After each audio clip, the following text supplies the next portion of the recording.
ఒక్కసారి కొమ్మూరి గోల్డ్ కి కాల్ చేయండి. తాకట్లో ఉన్న మీ బంగారాన్ని విడిపించి మార్కెట్ ప్రైస్ కి వాళ్ళు కొనుక్కుని మిగతా డబ్బులు మీకు ఇచ్చేస్తారు. బ్రేకింగ్ న్యూస్ చూస్తున్నాం. విజయ్ ని సీఎం చేయడం కోసం రంగంలోకి త్రిష వచ్చింది. బీజేపీలో చేరడంపై త్రిష మాటే ఫైనల్ అంటూ విజయ్ పార్టీలో జోరుగా చర్చ జరుగుతుంది. కేంద్ర మంత్రి అమిత్ షాతో భేటీ జరిగే అవకాశం కూడా ఉంది మరికొద్దిసేపట్లో. ఇప్పటికే విజయ్ సినిమాకి అడ్డంకులు కూడా అన్ని క్లియర్ అయ్యాయి. అటు త్రిషతో టచ్లో ఉన్నారు అన్నా డిఎంకే నేతలు. సో ఎప్పటికప్పుడు అప్డేట్స్ అయితే తెలుసుకుంటున్నారు. ఢిల్లీలో ఏం జరుగుతుంది, అసలు విజయ్ ఏం చేస్తాడు అని చెప్పి. అయితే ఇప్పుడు డిఎంకేను ఢీ కొట్టనున్నాయి ఇటు బీజేపీ, టీవీకే, అన్నా డిఎంకే పార్టీలు. సో విపక్ష ఎన్డీఏపై 5% ఆధిక్యంలో ఇప్పటికే డిఎంకే ఉంది. అయితే విజయ్ పార్టీకి 12% ఓట్లు రావచ్చని కూడా ఇప్పటికే ఇంటర్నల్ సర్వేలు ఇటు టీవీకి కావచ్చు ఇటు బీజేపీ కావచ్చు చేస్తున్న ఇంటర్నల్ సర్వేలు చెప్తున్న పరిస్థితి. సో రాజకీయాల్లో త్రిష ప్రకంపనలు, స్టార్ హీరోయిన్ త్రిష చుట్టూనే ఇప్పుడు తిరుగుతున్నాయి. చాలా రాజకీయం నడుస్తుంది ఈ నటి మధ్య. సో విజయ్ త్రిష మధ్య అఫైర్ ఇప్పుడు ఈ చర్చలకు కారణమైంది. కోలీవుడ్లోనే కాదు, తమిళ రాజకీయాల్లోనూ ఇది చర్చనీయాంశంగా మారింది. అయితే ఇది అఫైర్ వరకు పరిమితం కావట్లేదు, రాజకీయాల్లోనూ ప్రకంపనలకు కారణమవుతుంది. సో అంటే సీఎం అభ్యర్థిని కూడా ఇప్పుడు ఫైనల్ చేసేది, ప్రజల మూడ్ని మార్చే అవకాశం త్రిషకే ఉంది. సో త్రిష గట్టిగానే ప్లాన్ చేస్తున్నట్లుగా మనకు కనిపిస్తోంది. ఎందుకంటే ఢిల్లీ వరకు వెళ్తున్నారు అంటే తెర వెనుక విజయ్ చక్రం తిప్పుతున్నాడా అనే అనుమానాలు కూడా చాలా మందిలో కలుగుతున్నాయి.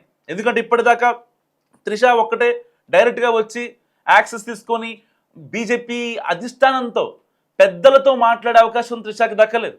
కానీ ఇప్పుడు ఎవరు సీఎం అవుతారనే విషయంపై మాత్రం త్రిష ఎవరు ఫైనల్ చేస్తే వాళ్ళే. సో మరోవైపు పవన్ కళ్యాణ్ స్ట్రాటజీని కూడా వాడుతున్నారనే టాక్ వినిపిస్తోంది. విజయ్తో త్రిష అఫైర్ రచ్చ, త్రిషతో విజయ్కి అఫైర్ ఉందనే వార్తలు వస్తున్న నేపథ్యంలో దళపతి విజయ్ భార్య సంగీత ఏకంగా ఆయనకు విడాకులు ఇచ్చేసింది కూడా సిద్ధమైంది. సో కోర్టులో డివోర్స్ పిటిషన్ దాఖలు చేసింది. ఇందులో ఆమె విజయ్కి ఒక నటితో అఫైర్ ఉందని కూడా ఆరోపించింది.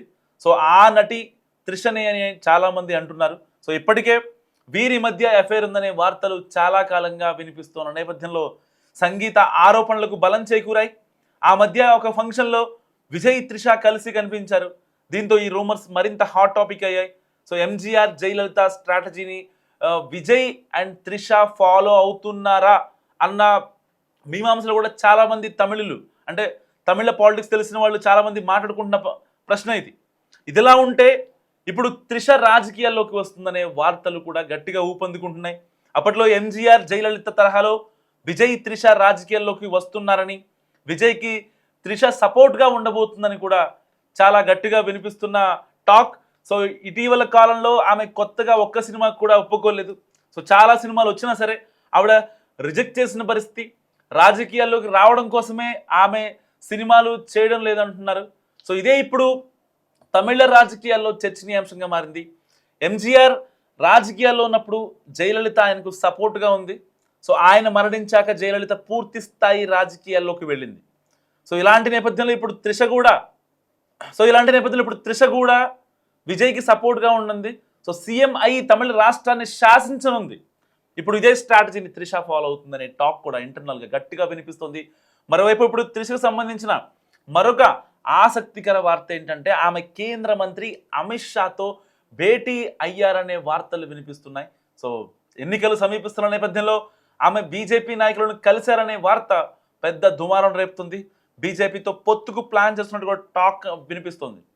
ఇదంతా తెర వెనుక విజయ్ ఆడుతున్న గేమా అనే టాక్ కూడా వినిపిస్తుంది.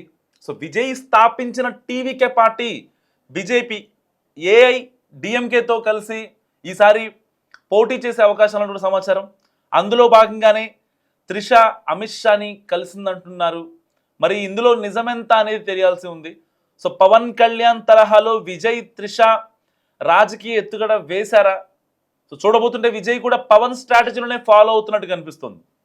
పవన్ కళ్యాణ్ గత ఎన్నికల్లో బీజేపీ టీడీపీతో కలిసి పోటీ చేసి అధికారంలోకి వచ్చారు. సో విజయ్ కూడా త్రిషని వాడుకొని ఈ స్ట్రాటజీని ఇంప్లిమెంట్ చేస్తున్నాడా అనేది ఇప్పుడు నేషనల్ వైడ్గా చాలా మందిలో ఒక ఆసక్తికరమైన ప్రశ్న. మరి ఇందులో నిజమెంత నిజంగా? ఎందుకంటే త్రిష చుట్టూ జరుగుతున్న రాజకీయంలో నిజమెంత? ఏదో ఆవిడ బీజేపీ పెద్దల్ని కలిశారు కాబట్టి కాదు కదా. సో త్రిష నిజంగానే రాజకీయాల్లోకి వస్తుంది అనేది మరికొద్ది రోజులు తెలియాల్సింది. కానీ వీరికి సంబంధించిన పరిణామాలు మాత్రం తమిళ రాజకీయాల్లో ప్రకంపనలు క్రియేట్ చేస్తున్నాయి. మున్ముందు ఏం జరుగుతుందో కూడా చూడాలి.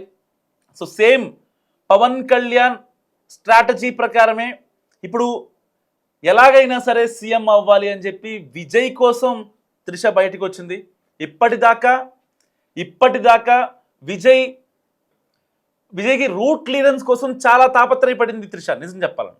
సరే, భార్యతో విడాకులు, ఆవిడ కోర్టుకెక్కడం, దాని తర్వాత ఏదో సిబిఐ విచారణకు హాజరవ్వడం, అప్పుడు కరువు తొక్కిసలాట జరిగింది కదా, 41 మంది చనిపోయారు, స్పాట్ డెడ్, 100కి మంది పైగా వాళ్ళు ఇంకా హాస్పిటల్లో ఉన్నారు చాలామంది. సో ఇలాంటి పెద్ద విచారణ విజయ్ స్కిప్ చేయడం, దానికి సంబంధించి నేను రాలేను అని చెప్పడం, అండ్ ఢిల్లీ నుంచి సిబిఐ వస్తే చెన్నైకే రప్పించడం, సిబిఐ వాళ్ళు ఢిల్లీకి రమ్మన్న ఢిల్లీకి వెళ్ళకపోవడం, దాని తర్వాత జననాయగన్ సినిమాకి ఇప్పటిదాకా అడ్డంకులున్న జననాయగన్ సినిమాకి విజయ్కి అడ్డంకులు మొత్తం తొలగిపోయాయి. సో ఇప్పుడు ఎలక్షన్స్కి ముందు కనుక జననాయగన్ సినిమా రిలీజ్ అయితే విజయ్ యొక్క ఫేమ్ ఇంకాస్త పెరిగే ఛాన్స్ ఉందనడంలో ఏమాత్రం సందేహం లేదు. జననాయగన్ టీవీకే పార్టీని ఎలివేట్ చేసే ఒక సినిమా. ఇప్పటిదాకా రాజకీయ కారణాలు ఉన్నాయని చెప్పి సెన్సార్ ఇవ్వలేదు. ఎలా మీరు ఎలక్షన్స్ ఉంటే రాజకీయాలను ఎలా ప్రోత్సహిస్తారు? అది ఎంటర్టైన్మెంట్ కాదు, దాంట్లో కంప్లీట్గా పాలిటిక్స్ ఉన్నాయని చెప్పి సెన్సార్ బోర్డు వాళ్ళు సర్టిఫికేట్ ఇవ్వబోయే. సో ఇప్పుడు ఇలాంటి నేపథ్యంలో ఇటు జననాయగన్ సినిమాకి రూట్ క్లియర్ అయింది, అండ్ సిబిఐ విచారణ అయిపోయింది. సిబిఐ విచారణ జరిగిన తర్వాత బయటకు వచ్చేటప్పుడు కనీసం విజయ్ ఏం మాట్లాడలేదు. ఇద్దరు సపరేట్ ఫ్లైట్లో ఢిల్లీ వెళ్ళి ఇటు విజయ్ విచారణకు హాజరై ఇక్కడ త్రిష బీజేపీ పెద్దలతో భేటీ అయ్యారు. సో ఇప్పుడు ఎట్టి పరిస్థితుల్లో ఇటు అన్నా డిఎంకే, బీజేపీ, టీవీకే ఈ 3 పార్టీలు కలిసి ఉమ్మడి కూటమి అభ్యర్థిగా విజయ్నే నామినేట్ చేయబోతున్నాయంటూ కూడా వార్తలు వస్తున్నాయి. సో ఇప్పుడు ఇంటర్నల్గా సర్వేలు చెప్తున్నమాట కేవలం టీవీకి 12% ఓట్లు వస్తాయని చెప్తున్నాయి. సరే, ఓకే, 12% అనుకోండి, 10 నుంచి 15% వ్యారీ అవుతూ ఉంటుంది అనుకోండి. ఇప్పటికే డిఎంకేకి 28%, 30% అని చెప్తున్నారు. ఒకవేళ ఆ డిఎంకే ఓట్ బ్యాంక్లో గనక టీవీకే పార్టీ చీఫ్ విజయ్ ఓట్లు చీల్చగలిగితే మాత్రం నిజంగా అల్టిమేట్, అంటే దాంట్లో అక్కడ సీఎం అయ్యే ఛాన్స్ విజయ్కే ఉంది. సో ఇప్పుడు ఏదైతే ఈ థియరీ ఉందో, ఈ డాట్స్ కనెక్ట్ చేసుకునే అంశం ఉందో, దాని గురించి బీజేపీ పెద్దలతో మాట్లాడటానికి త్రిష వెళ్ళింది. సో ఇప్పుడు ఒక రకంగా ఒక మగవాడి సక్సెస్ వెనుక ఒక ఆడది ఉందంటారు.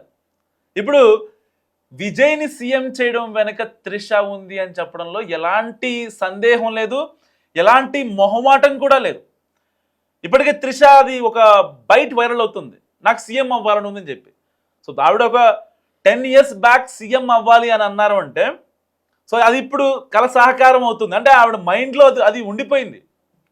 రాజు అవ్వడం కష్టం, రాణి అవ్వడం ఈజీ.